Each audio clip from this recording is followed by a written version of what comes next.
याद रखो, कभी कभी अल्लाह तुम्हारी ख्वाहिश पूरी करने से पहले तुम्हें तैयार करता है, तुम्हें मजबूत बनाता है, तुम्हें आजमाइशों से गुजार कर तुम्हें इस काबिल बनाता है कि जब वो चीज़ तुम्हें मिले तो तुम इसे संभाल सको।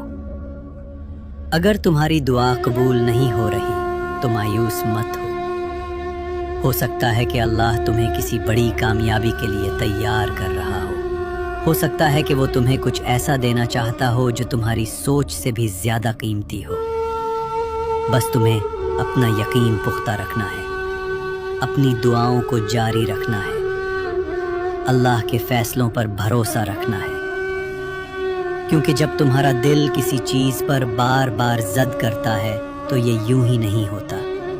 ये एक निशानी होती है कि अल्लाह तुम्हें कुछ सिखा रहा है, तुम्हें किसी ख़ास रास्ते पर ले जा रहा है। और जब वक्त आएगा, जब तुम्हारी मेहनत रंग लाएगी, जब तुम्हारी दुआएं कबूल होंगी, तो तुम्हें समझ आ जाएगा कि अल्लाह ने तुम्हें इतना इंतज़ार क्यों करवाया था। तुम्हें मालूम हो जाएगा कि जो कुछ तुम्हारे साथ हो रहा था वो तुम्हारी बेहतरी के लिए था। बस यकीन रखो, सब्र करो और अल्लाह की रहमत का इंतज़ार करो, क्योंकि अल्लाह कभी किसी की मेहनत को ज़ाया नहीं करता। वो हर एक की दुआ सुनता है, बस अपनी हिकमत के मुताबिक बेहतरीन वक्त पर अता करता है।